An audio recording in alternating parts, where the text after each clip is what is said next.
Pending against Mr. Harris is a charge of failure to stop after a non-public road accident, a violation of Section 335.13A1 of the Conneaut City Ordinances, a first-degree misdemeanor.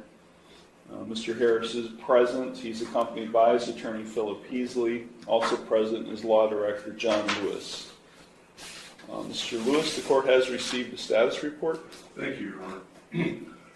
The offer that we have discussed here, should the court be willing to accept this, would be an amendment of the charge to the charge of failure to stop after an accident involving, it is still a first-degree misdemeanor, and that is under Ordinance 335.14A. The difference between this charge and the original charge is that this charge does not carry a mandatory license suspension. I discussed this amendment with Destiny Crider. She is the individual whose car was struck back in December 21st of 2024, actually. I discussed it with her. She was not concerned about the license suspension at all. All she's asking for is I have for the court an estimate from West Penn Collision. The damage to this vehicle, which was a 2001 Chevy Blazer, was the grand total for the repairs of that vehicle would have been, the estimate that she provided to me, $6,874. And I have a copy of that for the court. I also provided one to Mr. Easley. The blue book value of the vehicle as of July 16th of 2025 is $1,665, and I have a copy of that also for the court and for Mr. Easley. So what she's asking for is restitution in the amount to the order, excuse me, $1,665 in restitution. The city is recommending probation, whatever fine the court deems appropriate, court costs along with that discussed. Thank you.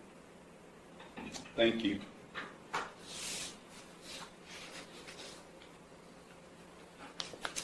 And the victim's name again is? Destiny Crider. Ms. Crider, I'm sorry, you're not listed here in the original charge. Ms. Crider, thank you for being here today. Did you understand everything that Mr. Lewis just outlined in the terms of a proposed resolution? Yes, sir. And are you in favor of that proposal? Yes, sir. Thank you very much. Mr. Heasley? Thank you, Your Honor. We would express our appreciation on the record, co-counsel who is not present, Attorney Brianna Allen, and myself for the court accommodating this plea hearing, hopefully to avoid jury trials scheduled for later this week. We have discussed at length with our client, Mr. Harris, the offer. He very much wishes to resolve this matter, Your Honor, along the lines of the stated plea offer, although he is aware that this court does not have to follow. The main difference being, as Mr. Lewis, I think, indicated, the difference is between a mandatory license suspension under the original statute, or in this case, Conneaut Ordinance, and the amended one, which involves an accident involving property rather than something other than that. We have communicated the offer. I've communicated the offer to Mr. Harris. He's aware of his rights regarding trial, which hopefully will not be necessary, and we are prepared to proceed, Your Honor. Thank you very much with the plea. Normally I don't allow pleas to, this late in the game. We've had 1, 2, 3, 4, I think 4, maybe 5 pre-trials or status conference. Because the level or degree has not changed, and essentially not much has changed in the way of the plea other than what was outlined by the counsel, I will allow this plea to go forward. Thank you. Mr. Harris, it's my understanding today you wish to plead guilty to an amended charge of failure to stop after an accident involving property of others, a first-degree misdemeanor, a violation of Section 335.14a of the Conneaut City Ordinances. Is that what you wish to do today? Yes.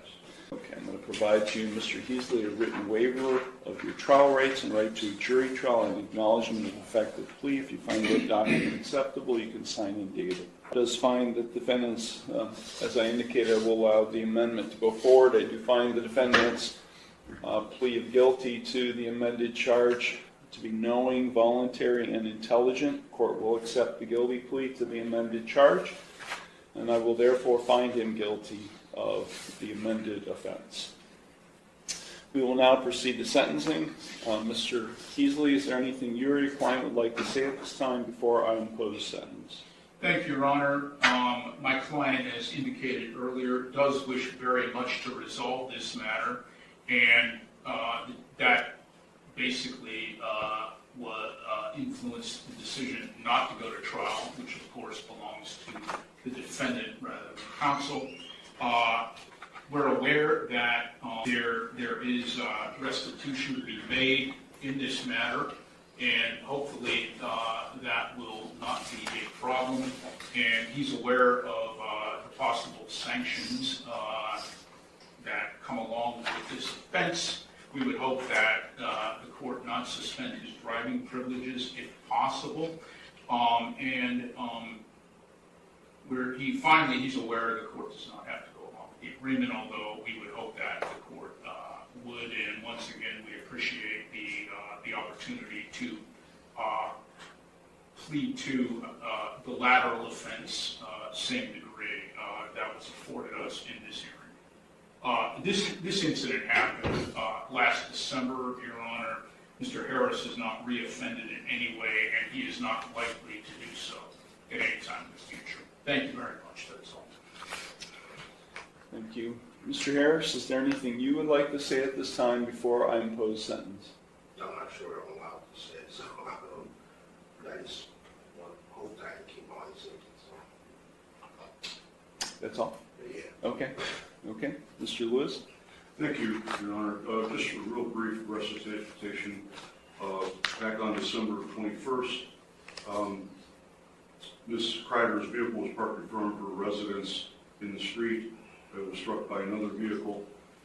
Officers investigated the matter, determined that the vehicle belonged to Mr. Harris, and at that point in time, they found pieces of the vehicle that were there, including a piece of a Cadillac grill ornament,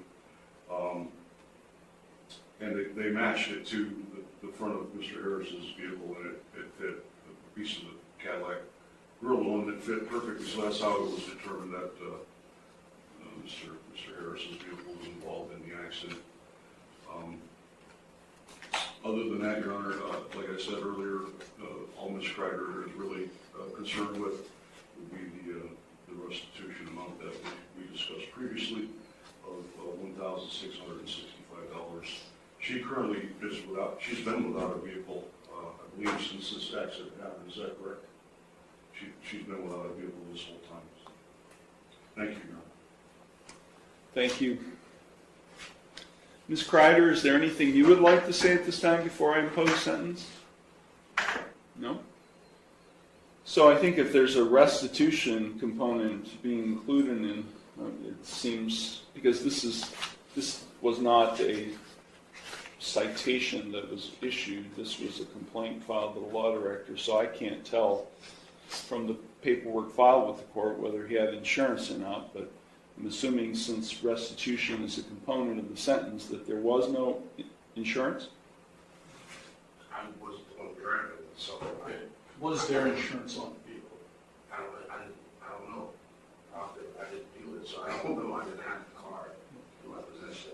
Help me understand this. What does he mean by he didn't do it? I'm sorry. We were prepared, Your Honor, although he does wish to resolve this matter according to the offer which was just recently extended to us with trial on this matter. But he has waived his rights to... I understand. Just tell me what happened. I understand. Just tell me what happened. I'd like to know what he's claiming happened. Another individual, Your Honor, was operating the vehicle at the time of the accident, not Mr. Harris. But he does wish to resolve the matter in lieu of trial. I just accepted your plea of guilty to this charge, Mr. Harris. I'm now in the sentencing stage. Okay, I understand, but I'm being advised by my lawyer, so I'm not, that's what I said, I don't know what I'm allowed to say and not allowed to say. I'm trying to be respectful. The judge wanted to know regarding insurance on the vehicle, the Cadillac Escalade. I get that. And I didn't have insurance on that vehicle. Whose vehicle was it? Okay, so the vehicle was in my name that I used. I let my brother have that vehicle because I was trying to help him out. It's your vehicle. It was in my name. It was his vehicle. He purchased it. He bought it. Was the title transferred? No, he did not transfer the title. You can talk to your attorney. I'm trying to pull teeth here about what happened. I mean, I'm sentencing you, and I don't have all the information. Okay? Was he in the car? No. I feel like I'm cross-examining him. Was he in the car at the time? No, sir. Okay. So, here's what I'm getting at, Mr. Heasley, specifically for you. If he pleads to a charge where he's operating a vehicle in an accident, and he's not able to provide proof of insurance on the vehicle he was driving, what happens? It's a non-compliance suspension with the Bureau of Motor Vehicles. Right? I mean, I know this amendment was all about trying to avoid a license suspension, but if he pleads guilty to operation and he's not able to provide proof of insurance, then it's a non-compliance suspension. Right? Yes, sir. Do you have the restitution to pay today?